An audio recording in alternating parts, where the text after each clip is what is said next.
ओम। आइए बंधुओं, हम श्री कृष्ण जी के उपदेश, गीता के सार को, गीता के रहस्य को और हमारे जीवन में जो समस्याएं हैं उन समस्याओं को समझने का प्रयास करते हैं। हम गीता के दूसरे अध्याय को पढ़ रहे हैं और जिस दूसरे अध्याय में अर्जुन श्री कृष्ण के सामने अपनी सारी समस्याएं पहले ही रख चुके हैं और अब उनकी इच्छा है कि उन समस्याओं का समाधान मिले। लेकिन उनकी समस्याओं का समाधान देने से पहले श्री कृष्ण एक मनोवैज्ञानिक तरीका अपनाते हैं। मनोवैज्ञानिक तरीका ये कि जो व्यक्ति सामने खड़ा है वो एक जिज्ञासु के रूप में सामने आए तो सही। अगर कोई व्यक्ति अपने आप को पहले ही महापंडित माने बैठा है तो वो कैसे किसी दूसरे की बात को सुनेगा, वो कैसे किसी दूसरे की बात को महत्व देगा। इसलिए अर्जुन जैसी बड़ी बड़ी बातें कर रहे हैं कि हम तो बहुत बुद्धिमान हैं, देखो हम तो पाप करने से बच गए, हम तो इतने बड़े बड़े पाप करने जा रहे थे, पता नहीं मेरी बुद्धि कैसे जागृत हो गई। अभी अर्जुन इस स्थिति में है ही नहीं कि वो बात को सुन सके, समझ सके। उसके लिए तो समर्पण देना पड़ता है, पूरी तरह से घुटने टेकने पड़ते हैं। इसलिए श्री कृष्ण सबसे पहले उन्हें कुछ समझाते नहीं हैं, बल्कि सबसे पहले उनकी मानसिकता पे वार करते हैं और कहते हैं, क्लैब्यम मा स्मगम पार्थ, तेरे अंदर ये कायरता कहाँ से आई? कुतस्त्वा कश्मलमिदम क्लैब्यम मा स्मगम पार्थ, पार्थ ये कायरता अपने भीतर मत ला, नहीं तो तय उपपद्यते, ये तेरे ऊपर अच्छी नहीं लग रही। क्षुद्रम हृदय दौर्बल्यम, अरे ये तो क्षुद्र भावना है, बहुत छोटी सोच है ये, इसे छोड़, उठ खड़ा हो। इसलिए जो तू व्यवहार कर रहा है ना, ये अनार्यों का व्यवहार है। अनार्य जुष्टम अस्वर्गम अकीर्तिकरम, ये कीर्ति भी नहीं देने वाला। इसलिए अर्जुन जो तू सोच रहा है वो सोचने में तो अच्छा लग रहा है, लेकिन कुल मिलाकर के नर्क ले जाने वाले विचार हैं ये। अब जो अर्जुन की स्थिति है उस स्थिति को देखिए। जैसे ही श्री कृष्ण ने उसे उसकी वास्तविक स्थिति याद दिलाई कि ये बात पंडितों वाली नहीं, ये कायरों वाली बातें हैं, और तब उसके बाद अर्जुन क्या कहता है वो सुनिए। अर्जुन कहता है, कथम भीष्ममहं संख्ये, कहता है श्री कृष्ण बात तो आपकी बिल्कुल सही है, आपकी बात में गलती नहीं है, लेकिन मैं भीष्म को मार कैसे दूं? समस्या तो यही है ना। द्रोणम च मधुसूदन, आप बताइए मुझे, पितामह भीष्म को कैसे मारूं? आचार्य द्रोण को कैसे मारूं? इसलिए उपाय तो आपको बताना पड़ेगा, क्योंकि बात तो आपकी बिल्कुल सही है कि लोग मेरा अपमान करेंगे, अकीर्ति होगी मेरी, मगर मैं इन्हें कैसे मार सकता हूं? आप ये परिस्थिति कल्पना कीजिए। इषुभि प्रतियोत्स्यामि पूजार्हो हरिसूदन, हे कृष्ण, हे हरिसूदन, हे मधुसूदन, मैं अपने हाथों में बाण लेकर के उन बाणों से गुरुओं को कैसे मार दूं, दादा को कैसे मार दूं, इसका समाधान दे दीजिए, फिर आपकी बात स्वीकार है। उपदेश बहुत अच्छा है आपका, पर प्रैक्टिकली संभव नहीं हो पा रहा है। गुरून् हत्वा हि महानुभावान्, देखो कृष्ण, मेरी स्थिति तो बिल्कुल साफ है कि जिनके विचार मैं आज तक पालन करते आया हूँ, अपने आचार्य द्रोण, अपने गुरु द्रोण, अपने पितामह भीष्म का हमेशा पालन किया है मैंने इनकी बातों का। महानुभाव हैं ये लोग, महानुभाव अर्थात मुझसे तो कभी छोटी बात की नहीं इन्होंने। आज यद्यपि दुर्योधन के पक्ष में खड़े हैं, लेकिन महानुभाव है ये, इनके विचारों से मैं दबा हुआ हूं, मैं कृतज्ञ हूं इनका। अब बताइए मैं द्रोह कैसे कर दूं? इसलिए गुरून् अहत्वा, इन गुरुओं को ना मार करके, महानुभाव हैं ये लोग, महानुभावान। और श्रेयो भोक्तुम भैक्ष्यम अपीह लोके, मैं इन्हें ना मार के भिक्षा मांग कर जीना पसंद करूंगा। श्रेया अच्छा समझूंगा मैं, भोक्तुम भोग करना, किसका? भैक्ष्यम अपि, भिक्षा मांग करके भी खाना रहना मैं अधिक अच्छा समझूंगा। इह लोके, इस संसार में, यानी परिस्थिति स्पष्ट है कि अगर मुझे इन गुरुओं को छोड़ना पड़े, ना मारना पड़े, और अगर नहीं मारूंगा तो परिस्थिति सामने है, परिणाम सामने है, नहीं मारूंगा तो हार जाएंगे, हार जाएंगे तो राज्य नहीं मिलेगा, राज्य नहीं मिलेगा तो दर दर भटकेंगे, भीख मांगनी पड़ेगी जैसे पिछले कई वर्षों तक मांगी है। ये मैं जानता हूँ, ये होगा हमारे साथ में, पर मुझे स्वीकार है, मैं गुरुओं को ना मारकर भिक्षा मांगकर भोग करना श्रेय समझता हूँ, बेहतर समझता हूँ। हत्यार्थ कामांस्तु गुरु निहैव भुंजीय भोगान रुधिर प्रदिग्धान। हत्वा, इन लोगों को मारकर, और किस लिए? अर्थ कामान, मैं जानता हूँ, मुझे कुछ चीज़ें बड़ी स्पष्ट हैं कि मैं इन अर्थ की कामना रखकर ही तो लोगों को मारूंगा। स्पष्ट तो आपको भी है, लेकिन आप पर थोड़ी बीतेगी। राज्य तो मुझे करना है, मेरे भाइयों को करना है। इसलिए अर्थ की कामना वाले इन भोगों को, ये भोग सारे कुछ भी नहीं है, बस सुविधाएं ही तो हैं कुछ। देखिए, दरअसल अर्जुन में और श्री कृष्ण में यही अंतर है।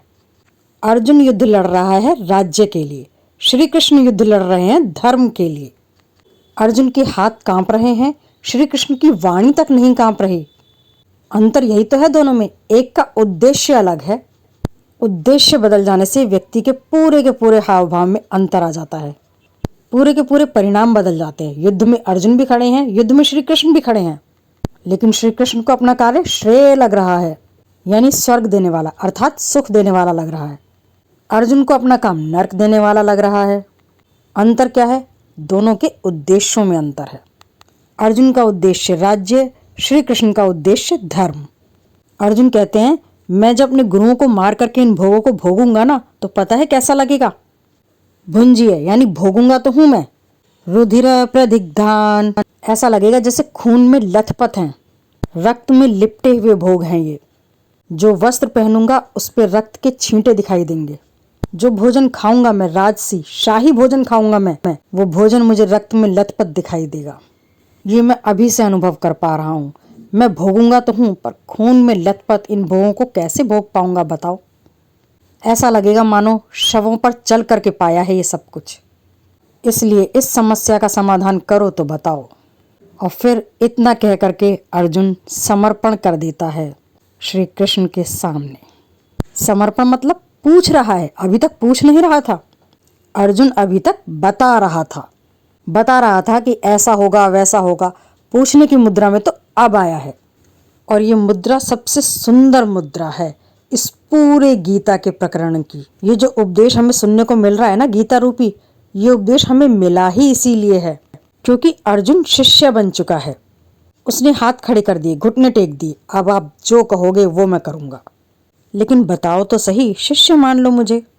वो कहता है, न च एतत् विद्म कतरत नगरियो यद्वा जयेम यदि वा न जयेयु यानेव हत्वा न जिजीविषामा तेव स्थिता प्रमुखे धार्तराष्ट्राः।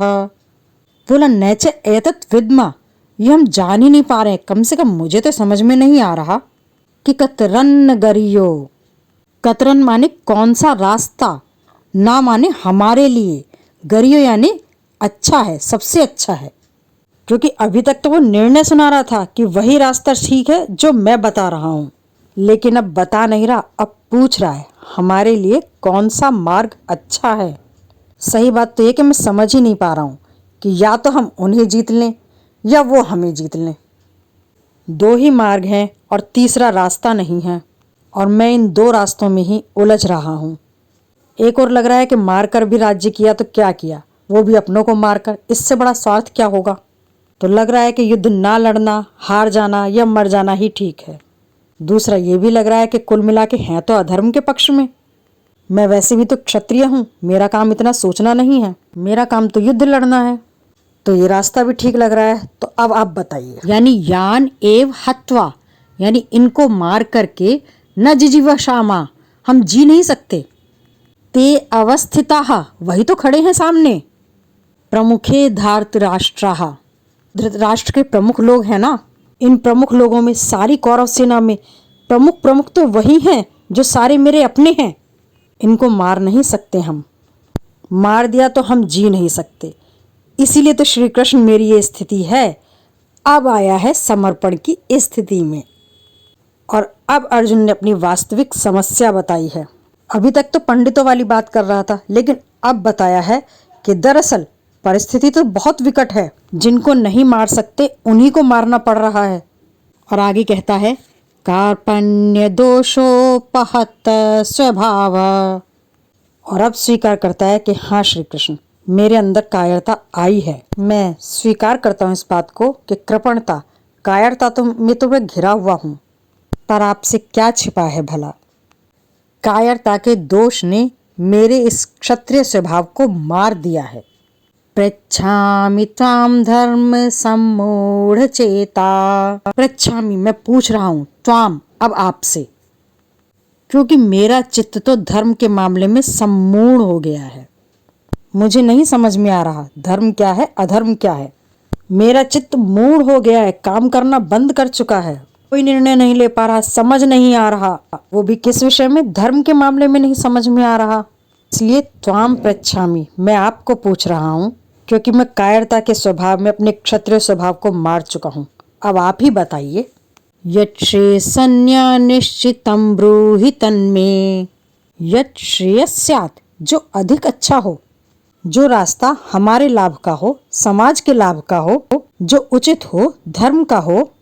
यत् श्रेयस्यात्, जो अच्छा हो, निश्चितं ब्रूहि तन्मे, जो आप निश्चय कर लो वो मुझे भी बताइए। ब्रूहि, बताइए, तत्, वह रास्ता, में, मुझे। शिष्यते अहम शाधि माम त्वाम प्रपन्नम। मैं आपका शिष्य हूँ, बताओ मुझे, निर्देशन दो मुझे। शाधि यानी मुझे दिशा निर्देश करो कि किधर जाऊं, क्या करूं। अब आप जो बोलोगे मैं वो करूंगा। मुझे अपना शिष्य बनाओ और निर्देश करो, क्योंकि मैं तुम्हारी शरण में आ चुका हूँ। सिखाइए, क्या सिखाना है, बताइए, क्या बताना है। यही स्थिति श्री कृष्ण चाहते थे कि अर्जुन की बने। अर्जुन बड़ी बड़ी बातों से बाहर आए। अर्जुन उन बातों को छोड़े जिन बातों का दायित्व उन पर है ही नहीं। अर्जुन का काम समाज में उचित अनुचित देखना नहीं है। मतलब ये विचार तो ब्राह्मण बुद्धिमान लोगों का है। क्षत्रिय का काम है जो बुद्धिमान लोग कहें उस ऑर्डर को फॉलो करना। जैसे आर्मी में होता है, एक सैनिक का काम अपना दिमाग चलाना नहीं होता है, उसका काम है ऑर्डर फॉलो करना। उसे एक बार को लग रहा है कि वो रास्ता सही है, पर वो होता नहीं है। रास्ता तो कुछ विचारकों को पता है कि क्या सही है और क्या गलत है, क्योंकि वो बहुत अधिक अनुभवी लोग हैं।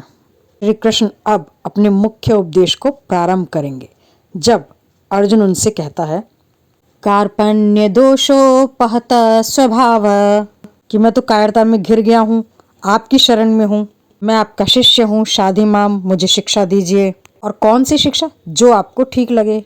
अब उसका आग्रह नहीं है कि मुझे भी कुछ ठीक लग रहा है, वो कह रहा है कि जो आपको ठीक लगे, क्योंकि देखो मुझे तो कुछ दिखाई दे नहीं रहा है। सच बात तो यही है।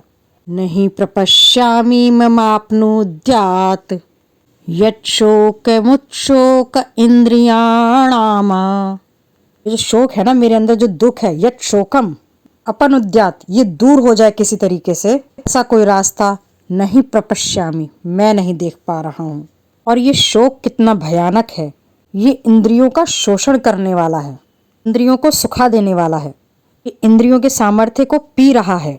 तभी तो हाथ कांप रहे हैं, तभी तो पैर डगमगा गए हैं, तभी तो गला सूख रहा है, चक्कर आ रहे हैं, तभी तो गांडीव हाथ से छूट गया, क्योंकि इंद्रियों में बल ही नहीं रहा। शारीरिक बाहरी इंद्रियों में ही नहीं, बुद्धि तक में बल नहीं रहा। बुद्धि भी नहीं सोच पा रही, आत्मविश्वास डिग गया है। और शोक ऐसा ही होता है बंधुओं। इसीलिए तो कहा जाता है, चिंता और चिता के बीच में चिता ज्यादा अच्छी है। क्यों? क्योंकि चिता तो अंगारों में ही जलाती है, और चिंता, चिंता दहती क्षणे क्षणे, और चिंता प्रतिदिन जलाती है। प्रतिदिन चिता एक बार जलाती है हमें केवल। और ये केवल अर्जुन के साथ ही नहीं हो रहा, हमें भी अपने जीवन में जो अर्जुन की बात है उसे कम से कम हम भी समझ सकते हैं। ये अगर आपके जीवन में कभी चिंता वाले क्षण आए ना, तो उससे पहले निकलिएगा। हालांकि उस चिंता को छोड़ने के चक्कर में आपको कुछ सुविधाएं भी छोड़नी पड़ेंगी, क्योंकि वो जो सुविधाएं मिल रही है ना, वो चिंता करके ही मिल रही हैं। बहुत बार ऐसी स्थिति आती है कि इतना लोड, इतना दबाव अपने ऊपर ले लीजिए, पैसे तो मिलेंगे पर पूरा दिन चिंता में, तनाव में, परेशानी में बिताना पड़ेगा। छोड़ दीजिए उसे। गुलाम नहीं है हम। एक वो समय था जब लोग गुलाम बनाया करते थे, एक ये समय है जब हम गुलाम बनते हैं। एक वो समय था जब लोग बेड़ियां पहनाया करते थे गले में, आज वो समय है कि हम खुद अपने गले में बेड़ियां डालते हैं। किसी के भी नाम पर, चाहे वो किसी नौकरी के नाम पर या चापलूसी के नाम पर, हम अपना आत्मविश्वास, अपना आत्मसम्मान सब कुछ बेचने को तैयार हो जाते हैं। लेकिन बस ये चाहते हैं कि धन मिलता रहे, पैसा मिलता रहे। और आजकल की जो बड़ी बड़ी नौकरियां चल रही हैं, बड़े बड़े पैकेज चल रहे हैं, क्या लगता है इनमें क्या करना पड़ रहा है? यही करना पड़ता है, अपनी दिनचर्या दान करनी पड़ती है, अपनी सुख सुविधा दान करनी पड़ती है, अपने परिवारों से दूर रहना पड़ता है। उनसे कई बार तो सप्ताह सप्ताह बात नहीं होती, क्योंकि धन के लिए हम इतना कर रहे हैं। धन बहुत आवश्यक है बंधुओं, धन छोड़ने लायक चीज नहीं है। जो व्यक्ति कहे कि धन किसी काम का नहीं है, समझो वो व्यक्ति किसी काम का नहीं है। पर धन से भी अधिक आवश्यक है मेरी निश्चिंतता, मेरी प्रसन्नता। अगर कोई धन मुझे चिंता में डाल रहा है, मुझे मेरे अपनों से दूर कर रहा है, तो ऐसा धन मेरे लिए जहर के समान है। वो इंद्रियों को सुखा देगा, वो शरीर को सुखा देगा। इसलिए रुक जाइएगा वहाँ, ना मिले कम मिले कोई बात नहीं, चला लेंगे इतने में काम। और झूठ भी कितना बोलना पड़ता है। अगर आप किसी की नौकरी कर रहे हैं, सरकारी नौकरी वालों से पूछिएगा, अगर आप सरकारी नौकरी कर रहे हैं तो आप सरकार की आलोचना नहीं कर सकते, चाहे सरकार गलत कर रही हो चाहे सही कर रही हो। हाथ बंध जाते हैं जो लोग सोचते हैं कि नहीं नहीं बड़े बड़े पदों पे बैठ जाएंगे तो कुछ बदलाव ले आएंगे देश में। कुछ नहीं ला सकते। जो एक बार ऊपर से मंत्री का आदेश होगा वो करना पड़ेगा, जो ऊपर से अधिकारियों के आदेश होंगे वो मानने पड़ेंगे। हम एक कठपुतली होते हैं, बड़ी मछली छोटी को खाती है, छोटी उससे छोटी को, उससे छोटी मछली को खाती है। यानी सब एक दूसरे के वश में चल रहे हैं। हम अपनी मर्जी से कुछ भी नहीं कर सकते, सिर्फ वहीं तक कर सकते हैं जहां तक बड़े अधिकारियों की परमिशन है। और जहां चोट किसी बड़े अधिकारी नेता के पेट पर पड़ रही हो, अगर घोटाला कोई अपना ही नेता कर रहा हो तो उसका विरोध करके देख लीजिए, कितने ही बड़े सरकारी पद पर क्यों ना बैठ जाए। इसलिए जहां आपको लगे कि आत्मविश्वास डगमगा रहा है, आत्मबल टूट रहा है, हमारे सिद्धांत ताक पर रखे जा रहे, छोड़ दीजिए ये सब। शोक है ये सब, चूस लेगा हमें। ये शोक इंद्रियों का शोषण कर रहा है, इससे दूर निकालो मुझे श्री कृष्ण। और ऐसा कहकर के वो कहता है, अवाप्य भूमा वस्पत्न मृद्धम राज्यम सुराणाम अपि चाधिपत्यम। वो कहता है कि इस भूमि पर बिना शत्रु का बड़ा सा राज्य, धन संपत्ति से भरपूर राज्य और देवताओं का भी राज्य अगर हमें मिल जाए तो मैं उसमें भी संतुष्ट नहीं हूँ। वो सारा के सारा शोक ही देने वाला है। मैं इस शोक से कैसे निकलूं? आपको लगता है कि मैं इतना बड़ा राज्य पा करके, देवताओं का राज्य भी पा करके सुखी हो जाऊंगा? नहीं हो पाऊंगा। ये शोक मुझे सुखाए जा रहा है। अर्जुन कम से कम इतना समझदार तो है कि देवलोक तक का भी राज्य क्यों ना मिल जाए, लेकिन अगर शोक है तो वो विष है, वो राज्य हमें कभी सुखी नहीं कर पाएगा। इतनी तो समझ अर्जुन में भी है, हम में थोड़ी नहीं है। हम में उतनी समझ की भी कमी है। हम तो बस एक दौड़ लगाए जा रहे हैं, किसी तरीके से राज्य मिल जाए, धन मिल जाए, संपत्ति मिल जाए, चाहे हम कितने ही दुखी, कितने ही परेशान, कितने ही बीमार क्यों ना हो जाए। संजय कहते हैं धृतराष्ट्र से, एवं मुक्त्वा ऋषिकेशम गुणाकेश परंतपः न योत्से इति गोविंदम उक्त्वा तूष्णीं बभूवः। यहाँ पर परंतप एक संबोधन है धृतराष्ट्र को, ऋषिकेश को, गोविंद को। ऐसा बोल करके अर्जुन कि मैं नहीं लड़ूंगा, ऐसा बोल करके अर्जुन चुप हो गया, क्योंकि पहले कह चुका है कि मैं तो आपका शिष्य हूं, आप बताइए मुझे कि क्या करना है। मेरी समझ से तो परे हैं परिस्थितियां, दोनों ही रास्ते ठीक लग रहे हैं, दोनों ही गलत लग रहे हैं, और मैं नहीं लड़ूंगा, ऐसा बोल करके गोविंद से तूष्णीं बभूवः और चुप हो गया। धृतराष्ट्र ऐसा अर्जुन बोल चुका है। और आगे तमुवाच ऋषिकेशा, उसे श्री कृष्ण ने फिर उपदेश देना प्रारंभ किया, मुख्य उपदेश। उसे उस दुख से बाहर निकालने का प्रयास किया। और उसे कैसे बाहर निकाला ये हम अगली वीडियो में जानेंगे। पर आगे जो प्रारंभ होगा वो इस विश्व का अद्वितीय उपदेश होगा, जिसे हम अगली वीडियो में जानेंगे। तब तक के लिए धन्यवाद।